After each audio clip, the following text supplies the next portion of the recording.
This is an open letter for Stephen Colbert. Love your show, man, and I know you're busy, so I'm going to make this short, as short as possible.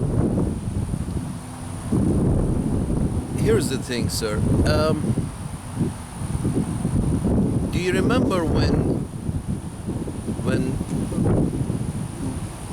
Russia was bad because it was communist, and communism was bad, therefore,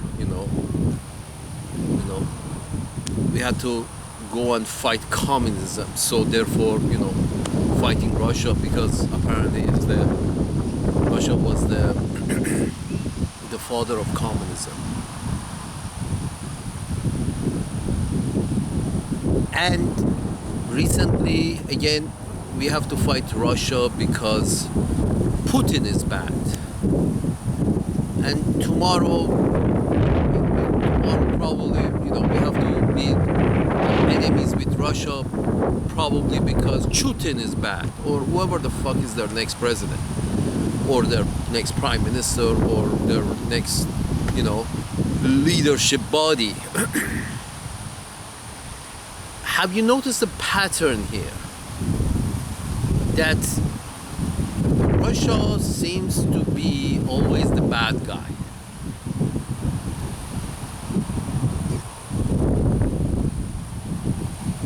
And more recently in the recent history, Uncle Sam's managers decided that yes, we have to finish the war that the French started in Vietnam, and we have to go fight them motherfuckers because they're the bad guys, and Cambodia and Laos and Congo, and we Uncle Sam's managers were persuaded that they have to basically continue with a lot of wars that the Europeans had started. European colonists, not all Europeans. The Czech Republic never had a colony anywhere. The Polish didn't have a colony anywhere. The Irish didn't have a colony anywhere. But there are a few European nations, nationalities, which are more aggressive than others. The British, the French, used to be the Spanish somewhat. That's about it. A few Belgians and Danish. The Belgians so infamously killed 10 million black skins in Congo. Here is the thing, sir, Mr. Stephen Colbert. The whole idea of saying that we are the good guys and we have to go defeat the bad guys based on some, historical mumbo jumbo, it seems, it's a bad idea, no matter who carries it out, whether it's the fucking European or Uncle Sam's managers who are persuaded to, go on these adventures of, let's put it this way, the common denominator between Afghanistan, Iraq, Russia, and Egypt and Libya, the common denominator between all of these is that they are all ex-colonies of the British or the French. That's the common denominator. Except Russia. Russia has been an foe of the British and the French, specifically the British. I mean, the Crimean War is like, they have had like dozens of wars similar to Crimean War between the British and the Russians. The British have, here's the thing about the British, Mr. Colbert. Whenever you find yourself in bed with the British, you have made a mistake. You have to get up out of the bed and run. The British are never right. The British are never the righteous. If you find yourself in the same team with the British, the moment you see yourself in the same team with the British, you should leave immediately. Don't look back. Why do I say this? Because of the 197 countries or so that are established, recognized around the world today, of these territories, 197 or so, something like 190 of them have at one point been invaded by the fucking British. 190, you can Google it. There is a map out there in Google. When you search in Google, there's a map out there that shows that literally the British have been trying to invade the rest of the world. I mean, the only places that have the British have, not invaded have been, landlocked countries way back in the inner spaces, like, Mongolia. It's a landlocked country between Russia and China, and the British haven't got to invade it. But the rest have been invaded by the British. And when we say invaded by the British, that means their blood, the blood of the natives, have been spilled by the fucking British. So the British have got the blood of every nationality on this earth, every race on this earth, on their hands. The British have got the blood of every race on this earth on their hands. The British. And when you see that somehow Uncle Sam's managers, love Uncle Sam myself, but sometimes Uncle Sam's managers have been persuaded to put foot on the footsteps of the fucking British, the French. Go fight in their old colonies. Go try to reconquer the old colonies under whatever pretext. I don't give a fuck about the pretext. You shouldn't either.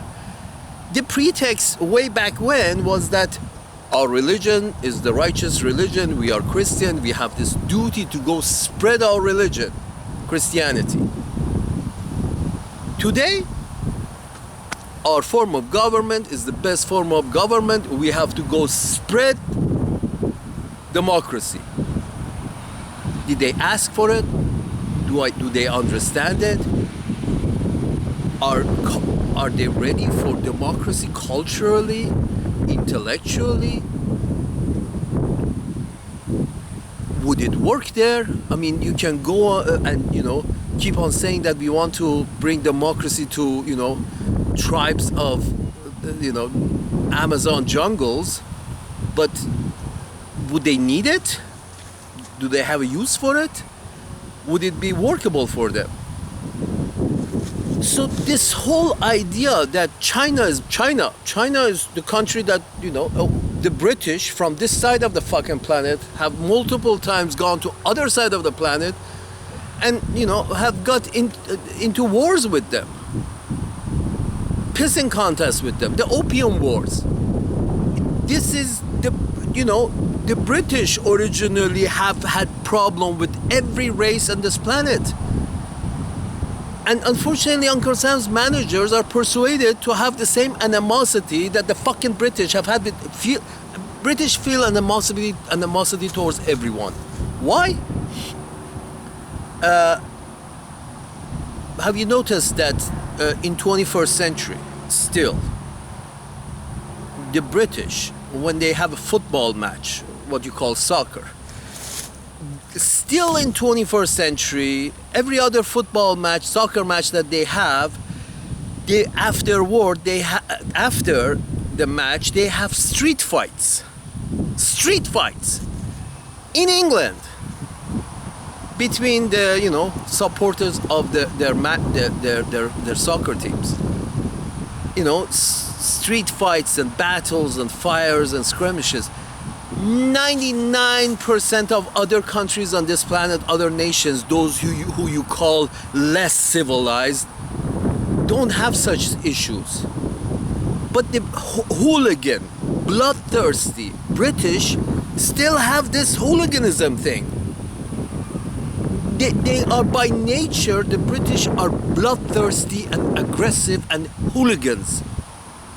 They like to fight, they like to spill blood. This is who the British are. So getting into their old fights because it's a righteous fight, because we're gonna go over there and we're gonna introduce those motherfuckers to democracy and freedom if we have to spill their blood for it.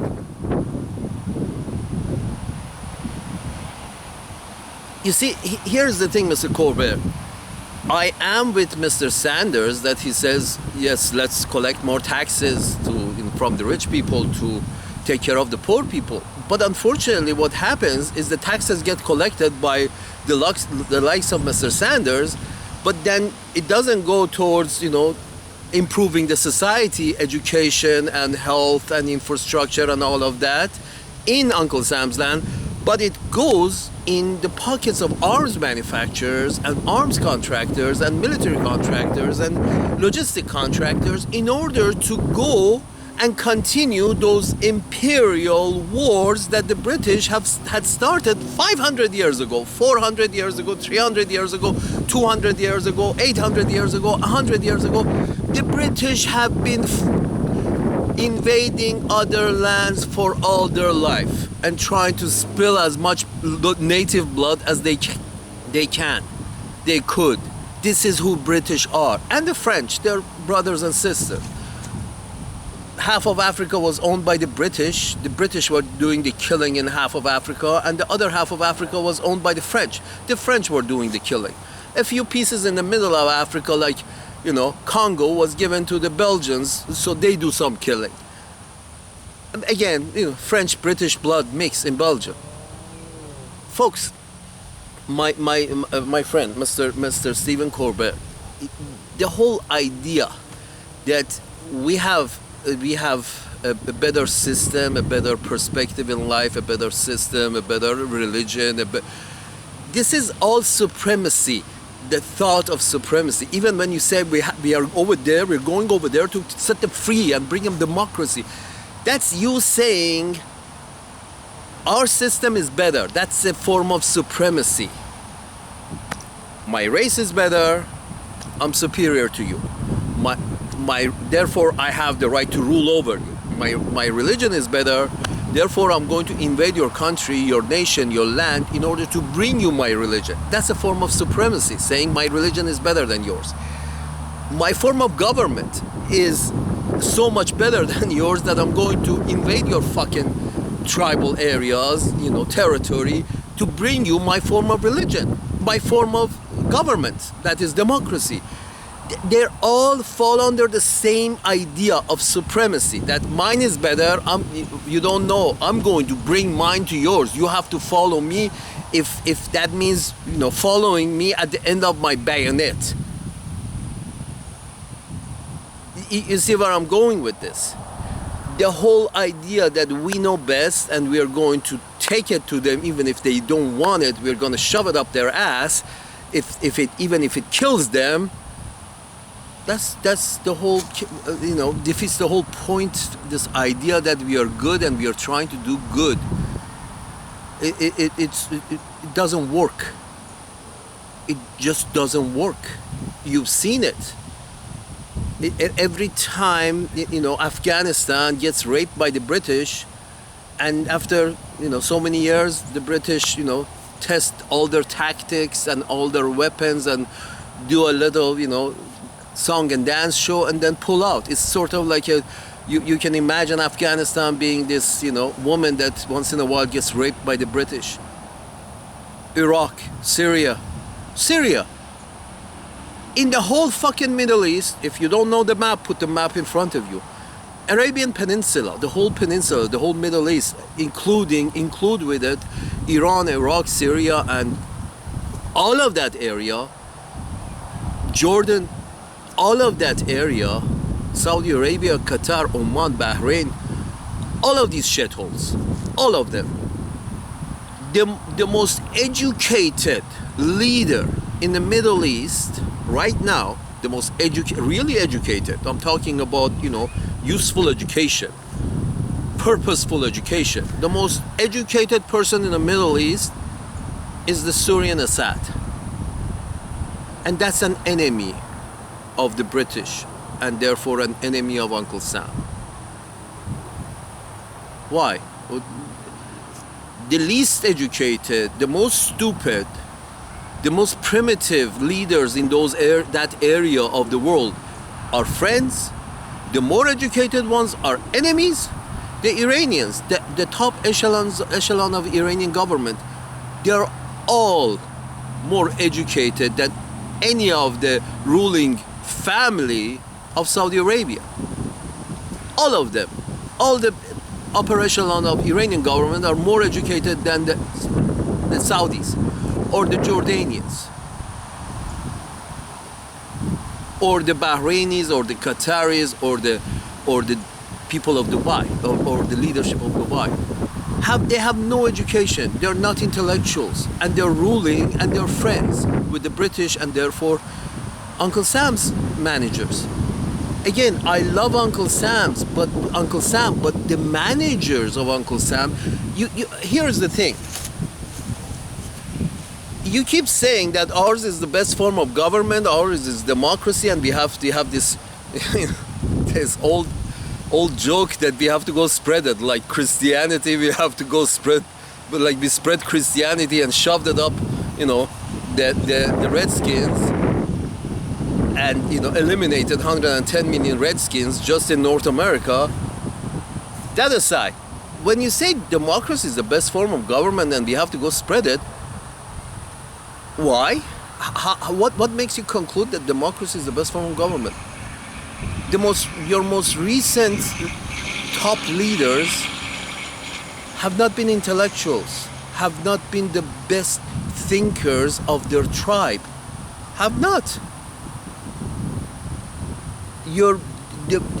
Not in Uncle Sam's land, not in Britain, not in France, not in any of these, these specifically, these three permanent, the base NATO member. The rest of them are can be there or not, doesn't matter. The base of NATO is the three nuclear powered France, Germany, and Uncle Sam's manager. None of these guys have recently had any great intellectuals as in their top leadership. You have had actors, you have had dancers, you have had salesmen. Most of all of these have been frat boys, extroverts who really don't like reading, have, in case of George W. Bush, he couldn't even speak properly, read a sentence properly. Trump didn't like to read, period. And before that, Reagan was an actor. How intellectual, how intelligent can an actor be? He has chosen acting as his profession. How intelligent can an actor be? Was he an intellectual? No. Was George W. Bush Sr. an intellectual? No, he was an oilman. He was a salesman.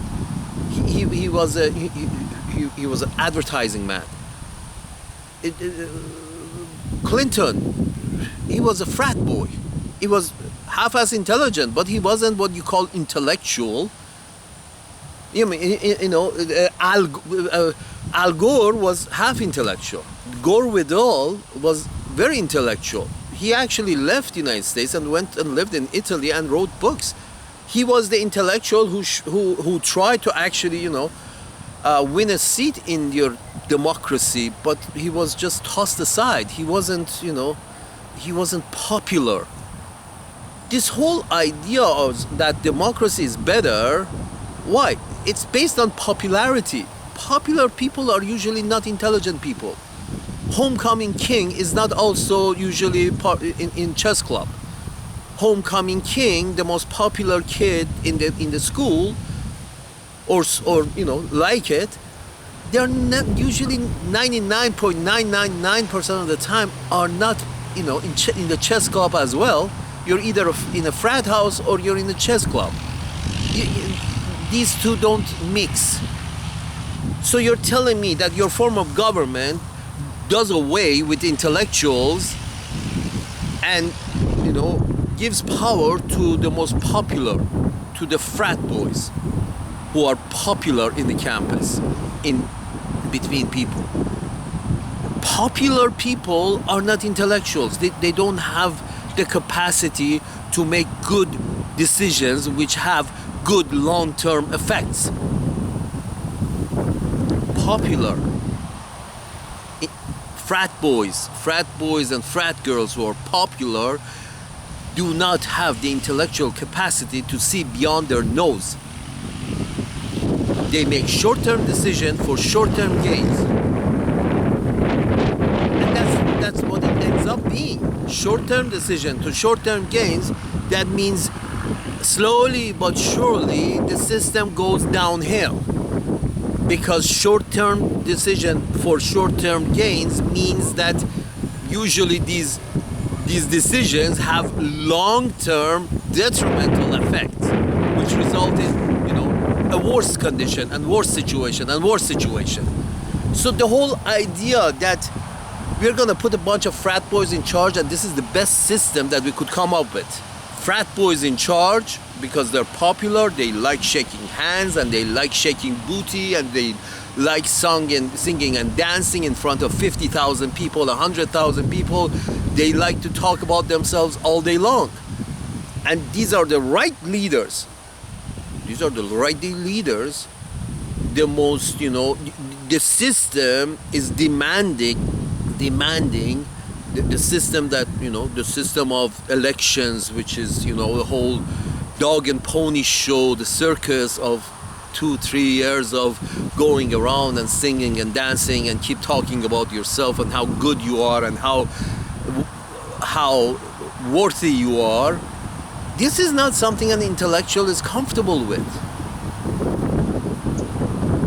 Talking about themselves and keep blowing their own horn.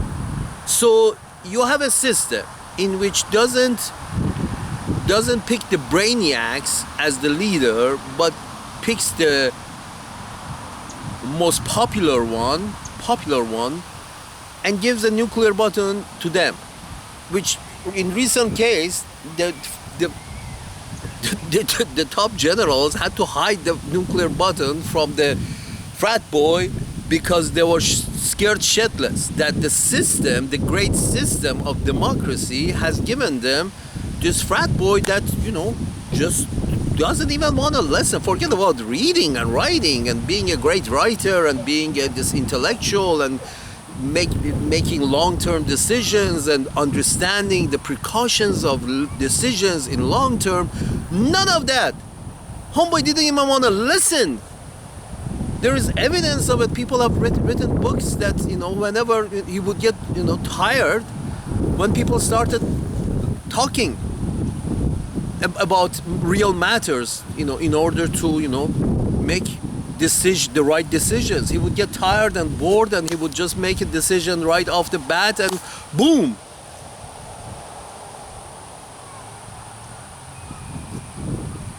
And this is the system that is good and righteous, and not only is good and righteous, but it's superior.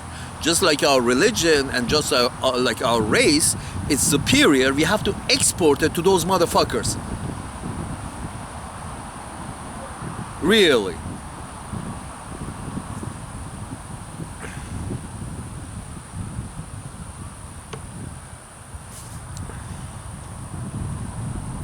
Back to Russia and China.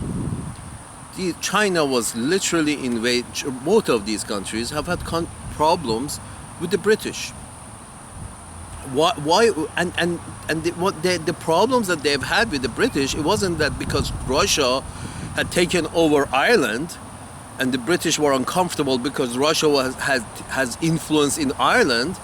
No, they've had problems because the British wanted to have influence over the satellites of Russia. That's the whole NATO thing coming about. NATO is built up of ex-colonialists. The British and the French, the main pillars of NATO, the Italians, the Spanish. These are all ex-colonial powers. They used to hunt poor countries alone. Now they hunt them together as a pack. NATO lands in Afghanistan. Used to be the British landed in Afghanistan. Now NATO lands in Afghanistan. They used to be the British landed in Iraq. Now NATO lands in Iraq. These countries were small colonial powers, supremacists. They felt they deserve to be on top and everybody else deserves to be on the bottom. They used to hunt alone. They used to hunt African countries alone. They passed the Atlantic, came across the Atlantic and started hunting the natives of the Western Hemisphere alone. Now they formed a pack. Now they're allies, and I guess allies are a good thing. But the problem is it's a wolf pack. They haven't changed their ways. Unfortunately, Uncle Sam, which itself was a colony of the British and the French, Uncle Sam has, unfortunately, it's sort of like broke away from being a colony, but now Uncle Sam has joined the colonizers. And none of the, and Trump was right in the sense that Trump was saying that, okay, motherfuckers, we have a pack, we have a wolf pack, we go hunt these smaller nations, but you motherfuckers are not paying for this pack. We are paying. Uncle Sam is paying, and we had enough of it. We're not gonna pay. If you want to have a wolf pack for us to go hunt these smaller nations, you have to chip in. I mean, he was right in that, but the idea is, Uncle Sam was never wanted. The founders of the United States were never hunters. They were never colonizers. They were colonies themselves. They broke free. I'm not sure how did the fucking British, how much of a good of a blowjob did the British give that suddenly, Uncle Sam is in bed with the Queen. Well, it's more or less clear. After World War II, the British couldn't afford to hold on to their empire, so they gave the keys to the managers of Uncle Sam. And managers of Uncle Sam, at first they were reluctant. They didn't know what the fuck to do with the empire. But then slowly they saw the benefits of having an empire. But here's the thing. Empires have benefits, but they also have cost, a high maintenance cost. And that's what the Trump was referring to. It was telling the NATO wolf pack that you must pay for us to continue keeping this colony, this empire that we have created on planet Earth. You must donate to the pack more. But the point is this, that why the empire? Is there a need for an empire? And sometimes you have a good empire, that means people follow you on your own merits. They follow you. But if you have to pick up your bayonet and go to their house, that's no longer a good empire. That's the British kind of empire. That's the invasion kind of empire. I'm gonna come to your house. Here is how these empires are usually continuously expanded. This is old British imperial playbook that unfortunately Uncle Sam managers have adopted. I love Uncle Sam, but Uncle Sam's managers have adopted this old British imperial playbook. Here's how it works out. I come to your house and I say, your dog is my ally. From today, your dog is my ally.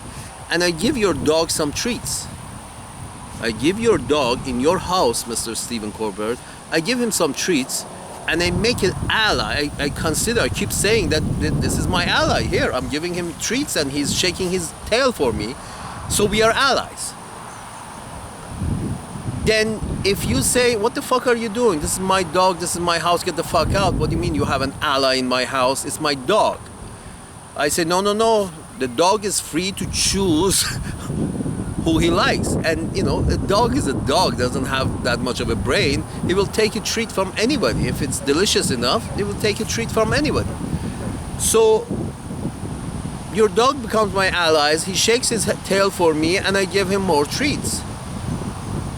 You start, having problems with me treating, making an ally out of your dog. So you start screaming and start punching and kicking, trying to punch and kick me. What I do is I say, he's giving me a reason. I'm trying to defend the freedom of the dog. So I'm going to take my gun and shoot you, the leader. That's what happened to Saddam. Shoot the leader, eliminate the leader. Now I have your house. I have your wife, I have your kids, I have your dog, I have control over the whole thing. You see how this colonial playbook goes. It's sort of like you befriend a small, worthless entity in a bigger environment, and you make an ally, call it an ally, call a friend, call a pet, whatever you want, out of that small entity, worthless entity. And based on protecting that small entity, you call yourself the good guy to go in to eliminate the big threat. Who's the big threat? The guy who's keeping order in this house. The man of the house is keeping fucking order in the house, and I am going, the colonial power goes in and eliminates the guy who's keeping order and sits in his place and says, okay, now you all listen to me. He started with giving treats to the dog. It ended with eliminating the guy who was keeping order in that shithole. That's how colonialism works.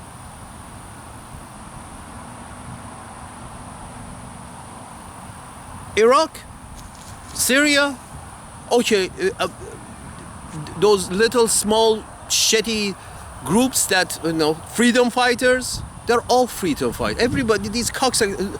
Now Libya has got 5, 10, 15 different factions of freedom fighters. Libya. It's a torn apart country that they got slave markets. They've had slave markets for 10, 20 years now. You befriended some cocksuckers in that country, gave them weapons and became an allies, and they shake their tails for you. Then you went in and eliminated, because that guy in charge was trying to keep orders and put down these skirmishes on the pretext of no defending the freedom fighters. What freedom fighters? These freedom fighters are now they're 15 factions, and they're killing each other on the daily basis. They are running smuggling routes to smuggle Africans into Europe, and they got slave markets. Whoever doesn't have money to be transported to Europe is traded as slave. And these are ex-freedom fighters, the same freedom fighters that were in Afghanistan, that the British and unfortunately Uncle Sam's managers kept giving so much weapons to, and after the Soviets, who were there to bring some kind of fucking order, left, these freedom fighters started fighting within themselves, and Afghanistan has been a shithole for 50 years now.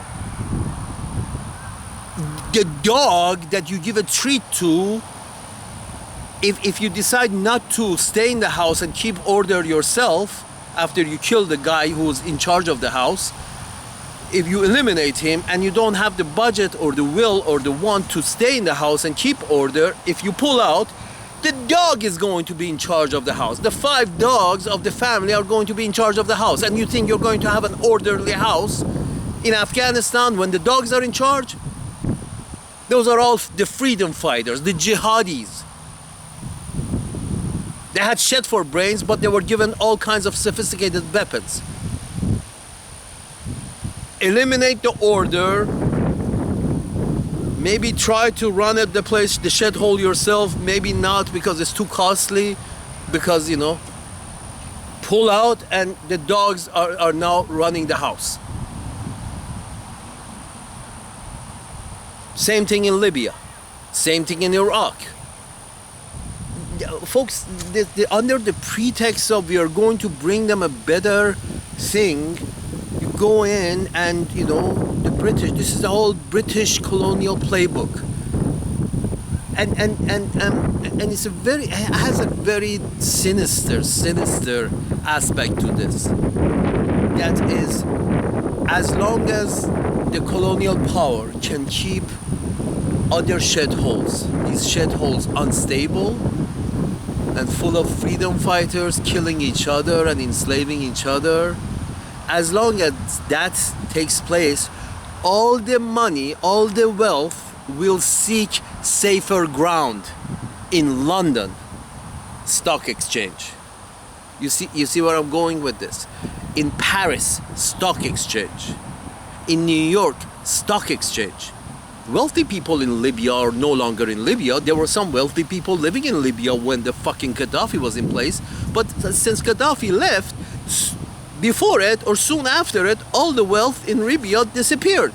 The wealthy people took their wealth to London, to Paris, to New York.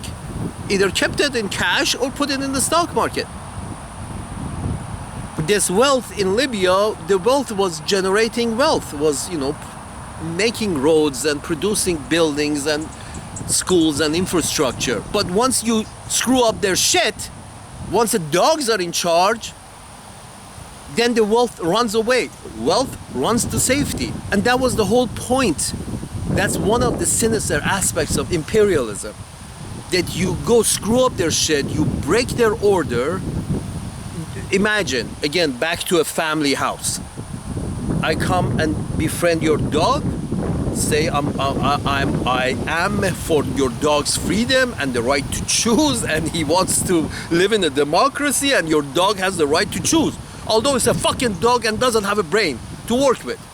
I say that. The dog has the right to choose, and I am all for him, for his freedom. Therefore, undermining your authority in your house. Then when you start kicking and screaming, then I eliminate you. Now I'm in charge of the house.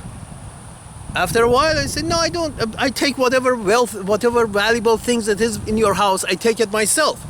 There are museums in Paris and London and New York full of these shitholes, wealth that has,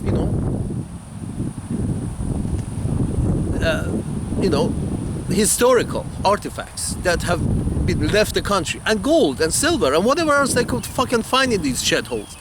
They take it out, and then they say, oh, it has nothing left. You're free now. The dogs are in charge. When the dogs are in charge of your household, it's your poor wife and kids and a couple of dogs in charge of your house, it's going to remain a shithole for a long time because there are dogs in charge. And therefore, now even your children are not going to keep whatever valuables they have in your house. You're no longer around. The guy in charge who was keeping order is no longer around because, the colonial power has eliminated the guy. The dogs are in charge, and your kids, if they're smart, they realize that Dad is no longer there. The dogs are in charge. I'm going to take whatever valuables I have into where?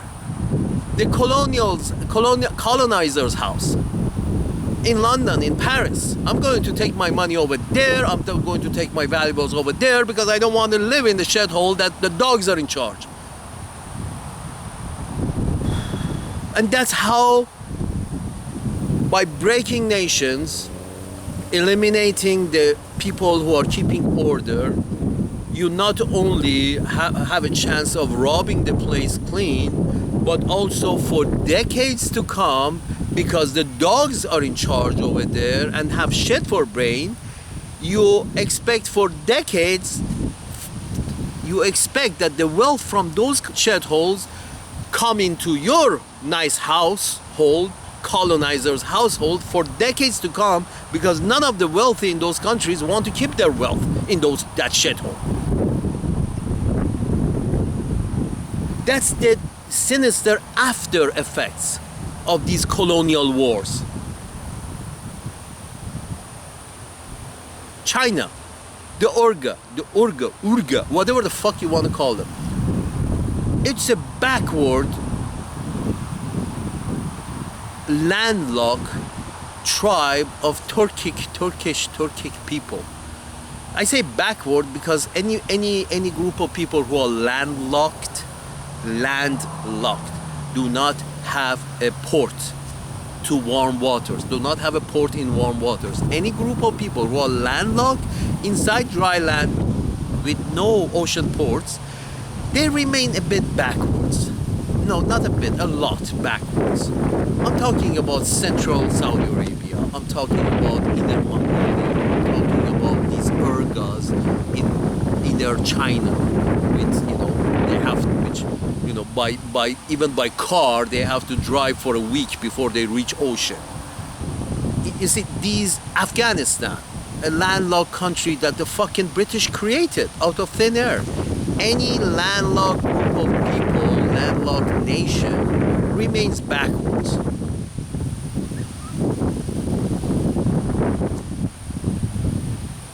You have the best option to bring these people up to date is to re-educate them. I'm sure this word comes in a bad way to you. Re-education is a bad thing. Not necessarily. I mean, the British, the French try to re-educate the Redskins. But unfortunately, they didn't want to re-educate them. They gave them some, blankets with smallpox and other diseases, and just eliminated them altogether. But the whole idea that it's a good thing that if you're trying to run a country, you try to run it in a way that all the people are rising together intellectually, skill-wise, culture-wise. They rise together. So China has got this oceanfront piece of property that there are more or less of the same intellectual level, cultural level, but then the Chinese have this inner area, group of Turkic ethnic minority inside of China who are, religiously Muslim, and because they're landlocked, they have been, very conservative and stayed in time, conserved their traditions from 2,000 years ago. So they need to somehow bring them up in a speedy manner. As long as they're not, killing them. It's funny that you keep hearing genocide, but then when somebody tries to dig a little deeper, you hear that they're saying cultural genocide. So the Chinese are not actually killing them. It's trying to refine their culture. We don't have cultural genocide. Yes, there is. The Chinese feel that the culture is fucking backward and conservative. The same problem that it is in Afghanistan. The same problem that was in Fallujah. But instead of sending hellfire missiles after them, trying to eliminate them, the Chinese are doing the next best thing, trying to change the culture. So it's not a genocide, which means killing people. If you dig deeper, the CNN guy actually says, oh yes, they're doing cultural genocide. Fuck you. There's no such thing as cultural genocide. They live in the same country. They want to, bring everybody to the same, more or less the same level, so they don't have conflict within the same country. That's what the French are doing, that are saying that, okay, no hijab, period. This is France, this is a Christian country, we don't have a culture of hijab, no hijab. That's what the French are doing. You can say they're committing cultural genocide against the Muslims in France. No, they're trying to, homogenize the people. They're trying to make a cohesive environment, and if that means that, they have to force people to, at least on the surface look similar to each other, that's not considered cultural genocide. That's considered trying to keep it clean house, a homogeneous house, cohesive house. That's what the Chinese are doing. If you can't blame the Chinese for trying to, decrease the conservatism in their landlocked parts of the nation, but not blame the French for, putting laws in place against, Muslim coverings for women. You can't do that. You see what I'm saying? If you blame one, you have to blame the other. But the other is part of NATO, is part of your wolf pack. So that's bad, this is good. Why? Ukraine is a satellite of Russia. It's a small country next to Russia. The way it works, even in physics, is the big piece has a gravity in which the smaller pieces comply with the laws of physics and try to accommodate the wants and needs of the larger particle. That's just nature. That's normal. Anything going against what is normal is destructive. You're telling Ukraine that you shouldn't be a Russian ally, although you live next to fucking big penises such as Russia. You shouldn't be a Russian ally, you should be a NATO ally. You should be, ally to our wolf pack. That's just asking for a conflict. That's just asking, not the Russians. The Russians are not asking for a conflict. The Russians are saying, we are the big penis around here. This is our neighborhood. This is a small country. This is part of this is a satellite of ours. This should be accommodating our security needs. This fucking country, Ukraine, because it's our satellite, because our neighbor. It's sort of like United States saying that Canada and Mexico should accommodate United States security needs. Be accommodating to United States security and economic needs. Therefore, NAFTA, and therefore, I don't know, the other one, MCISCTGQ. It makes sense. Smaller countries, smaller populations, satellites of the bigger center of gravity be accommodating. Cuba hasn't been accommodating, and Cuba has been standing in the corner for 50 years now. So you do understand the smaller ones have to be accommodating to a larger one in a neighborhood. Just like, the solar system. The sun and the satellites running around the sun. So how come you don't understand that Ukraine and Russia and, Azerbaijan and Armenia and Turkey, these small satellites, smaller countries around Russia, should be somewhat accommodating to Russian security needs and economic needs. It's just, if you want to avoid conflict, this is the way to avoid conflict. Let them be satellites of Russia. In case of Iran, you have to allow the smaller shithole nations around the Persian Gulf and the Sea of Oman to behave as satellites of Iran. Be accommodating to the security and economic needs of Iran, the bigger penis down there. But you're saying, no, Abu Dhabi should be free. Free of what? Abu Dhabi can't pull up its own pants. Kuwait.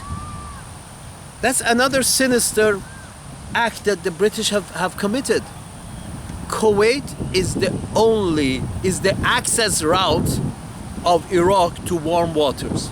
Kuwait is the access route of Iraq to warm waters. As I said, you want to keep a group of people backwards?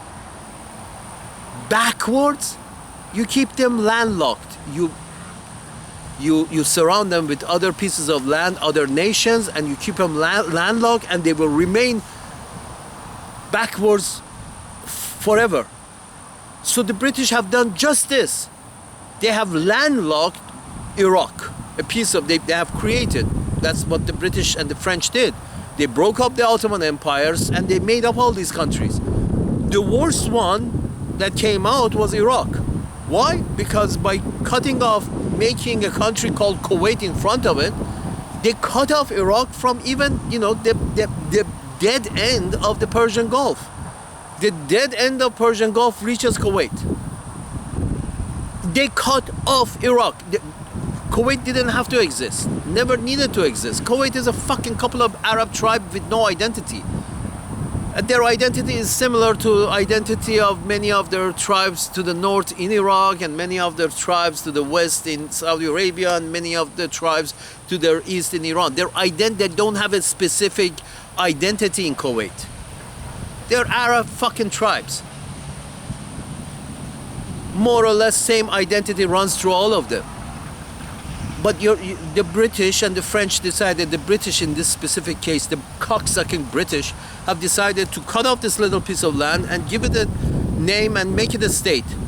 Therefore, landlocking Iraq. The only access Iraq has to warm waters is through a river, and not a deep river, a shallow river. So the British have taken the oldest civilization in the Middle East, that is the civilization of Mesopotamia, and the British have made it a landlocked nation, landlocked entity. How sinister can you get? How devious can you get?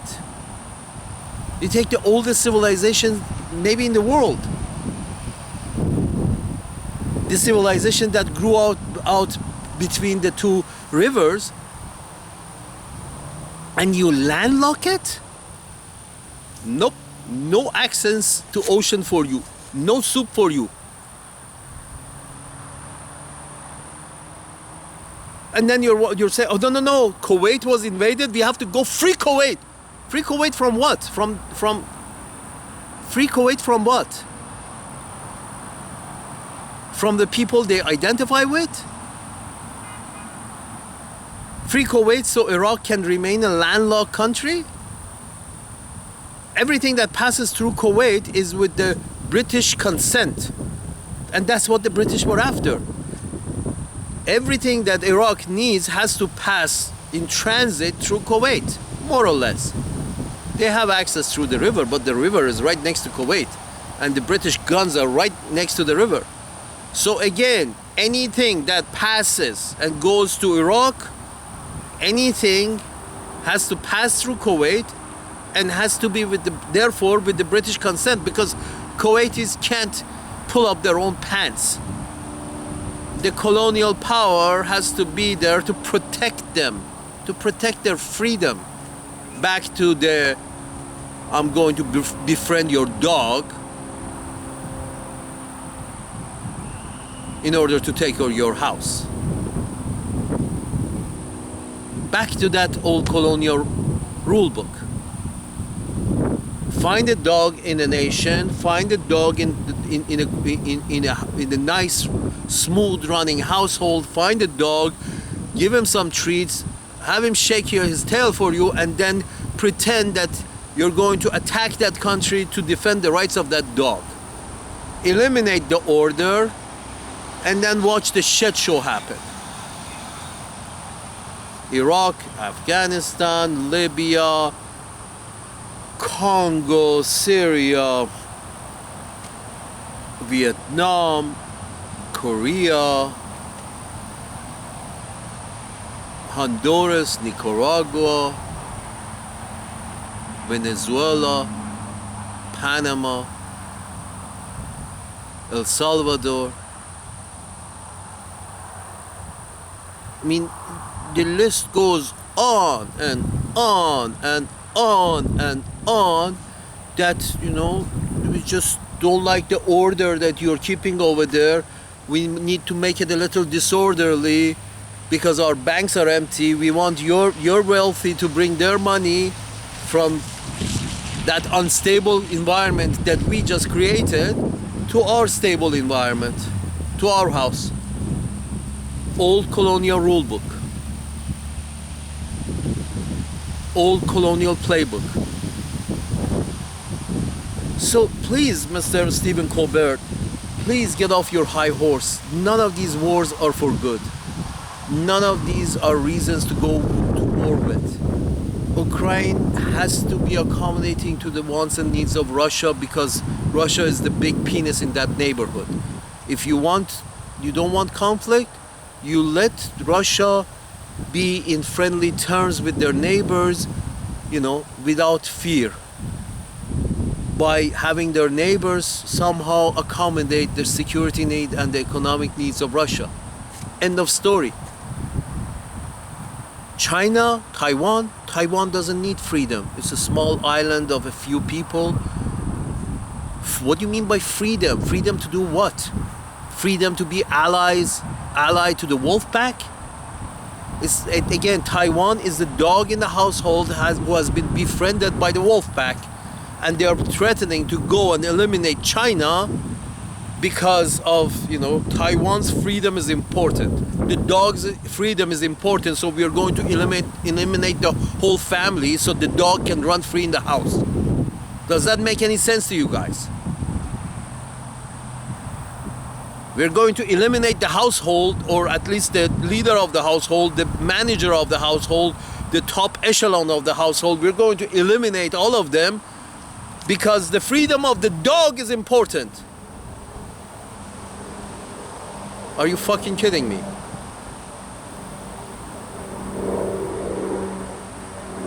That old, Spock saying the rights of many supersedes the rights of few, or the worthless dog. The dogs in Libya didn't need freedom. They needed a guy with the iron fist to rule over them, to keep order, so they have a good country to live in. By freeing the dogs, things didn't get better. By going to war with China over Taiwan, things are not going to get better in the world. There's going to be more suffering. How hard is this to understand for you guys? Taiwan is a satellite of China. Taiwan should be accommodating the needs, the security and economic needs of China. And as soon as the wolf pack backs off and says, yeah, you should be accommodating their security needs and their economic needs, Taiwanese will, find themselves in a situation that there is no backing from the wolf pack. They say, okay, China, let's sit down and talk. And everything will work out just fine. Then there's no need for China to invade. There's no need for World War III to take place. They will sit down once the backing is removed, once the wolf pack's backing is removed, once the imperial powers backing is removed, the Taiwanese are left alone. The Taiwanese will sit down at the table and accommodate the security needs and economic needs of the bigger population in their neighborhood. They will act as a real satellite of the bigger piece. They will behave as a satellite of the sun. Bigger piece, bigger gravity, smaller piece accommodates the bigger piece. How hard is this to understand? By going and poking these bigger countries and telling them we're going to come and kick your ass if you don't accommodate the needs of this small little shit. You think this more security and serenity is going to be spread around the world by holding up the rights of the dog over the rights of the family to have an orderly household?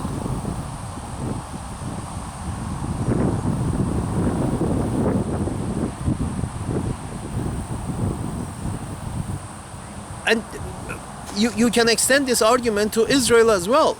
You have put a small pink-skinned colony of Europeans in West Asia, and you're forcing the whole Middle East of brown people,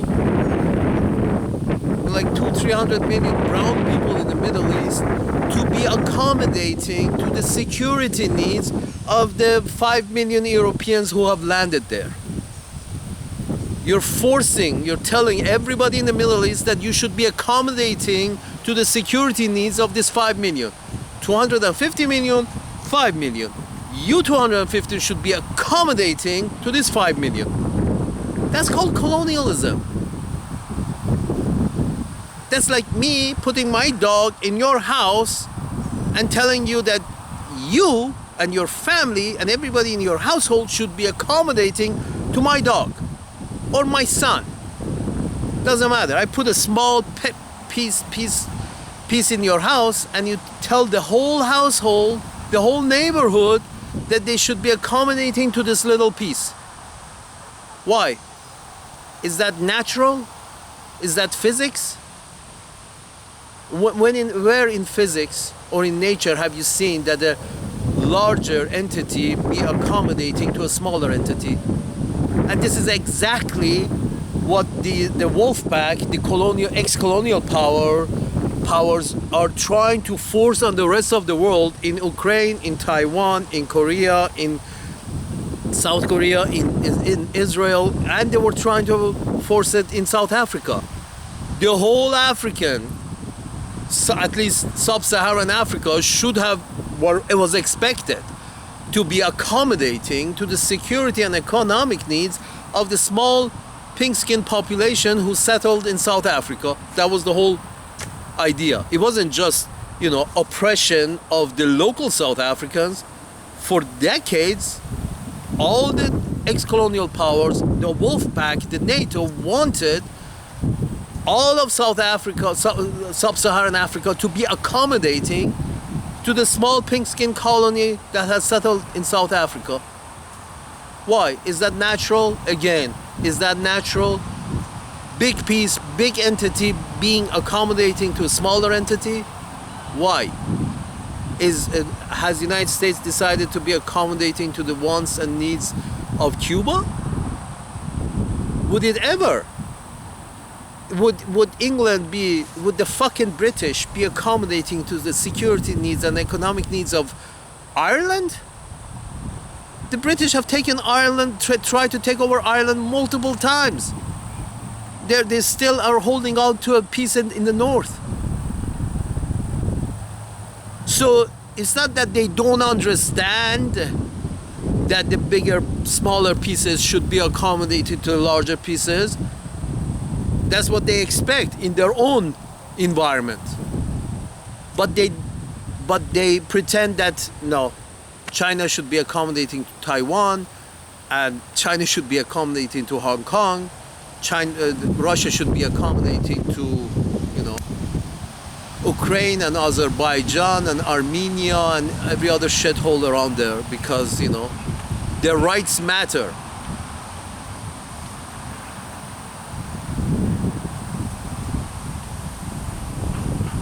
Yeah, Mr. Colbert, none of these wars are needed or necessary or useful or constructive or result in good. And your system of government, democracy, hasn't produced good leaders, because this whole dog and pony show doesn't invite intellectuals to rule. It invites frat boys who love being the center of attention, who love being, shaking hands and kissing babies, and intellectuals are not uncomfortable doing that. And as long as your system is this, intellectuals are not going to be part of it. Therefore, all the decisions that are made are short-term decisions based on short-term goals, and the system keeps getting worse and worse and worse and worse.